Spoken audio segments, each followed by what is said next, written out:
Hello friend, welcome to GK IQ study Hindi. दोस्तों, आज मैं आप सभी के लिए कला और संस्कृति से संबंधित सभी महत्वपूर्ण प्रश्न लेके आया हूँ जो आपके आने वाले सभी गवर्नमेंट एग्जाम के लिए अति महत्वपूर्ण रहेंगे। तो चलिए शुरू करते हैं आज के क्वेश्चन। भारत में सबसे पुराना गिरजाघर यानी कि सेंट थॉमस किस राज्य में स्थित है? तो दोस्तों, आप सभी को पता होना चाहिए कि सेंट थॉमस यानी कि मालाबार के कैथोलिक चर्च केरल के थ्रिशूर जिले के पलायूर नामक स्थान पर स्थित है। किस स्थान पर? तो पलायूर। और यह 52 ईस्वी में सेंट थॉमस द्वारा स्थापित किया गया यह चर्च भारत में सबसे महत्वपूर्ण है। तो इस क्वेश्चन का सही जवाब हो जाएगा केरल। पुरी में रथ यात्रा किसके सम्मान में आयोजित की जाती है? तो दोस्तों, आप सभी को पता होना चाहिए कि पुरी में रथ यात्रा भगवान श्री कृष्ण के सम्मान में आयोजित की जाती है और यह पर्व प्रतिवर्ष आषाढ़ माह में शुक्ल पक्ष की द्वितीया को मनाया जाता है। तो आप सभी से याद रखेंगे। कामाख्या मंदिर भारत के किस आधुनिक राज्य में स्थित है? तो दोस्तों, आप सभी को पता होना चाहिए कामाख्या मंदिर असम की राजधानी दिसपुर के पास गुवाहाटी से 8 किलोमीटर दूर कामाख्या में स्थित है। यह मंदिर नीलाचल पर पर्वत पर स्थित है कि कहाँ पे? तो असम राज्य में। तो आप सभी इस पॉइंट को याद रखेंगे। नेक्स्ट क्वेश्चन है,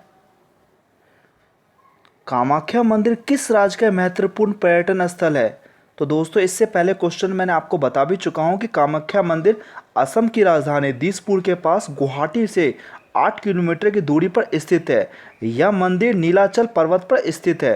तो आप सभी इस पॉइंट को याद रखेंगे।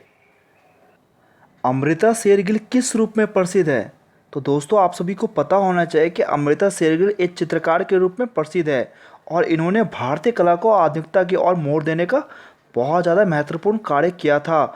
और अमृता शेरगिल जो 30 जनवरी 1913 से 5 दिसंबर 1941 को भारतीय पुरातत्व संरक्षण ने वर्ष 1976-1979 के 9 सर्वश्रेष्ठ कारों में शामिल किया था। किसको? तो अमृता शेरगिल को। प्रतिमा परक व्यक्तित्व शेरगिल का जन्म स्थान कहाँ है? तो दोस्तों, आप सभी को पता होना चाहिए कि इनका जन्म स्थान है हंगरी। किमोनो सदैव पारंपरिक रीति रिवाजों का एक त्यौहार है। उत्सव में पहने जाने वाला एक परिधान है। यह संपूर्ण शरीर को ढकने वाला एक विशिष्ट और औपचारिक परिधान है। जापान में इस परिधान को क्या कहा जाता है? तो किमोनो का परिधान के विशेष महत्व है। किमोनो किस एशियाई देश की परिधान शैली है?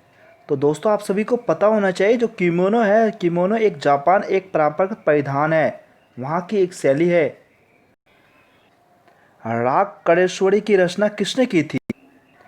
तो दोस्तों, आप सभी को पता होना चाहिए जो राग करेश्वरी की रचना किसने की थी? तो ये की थी पंडित रविशंकर ने की थी।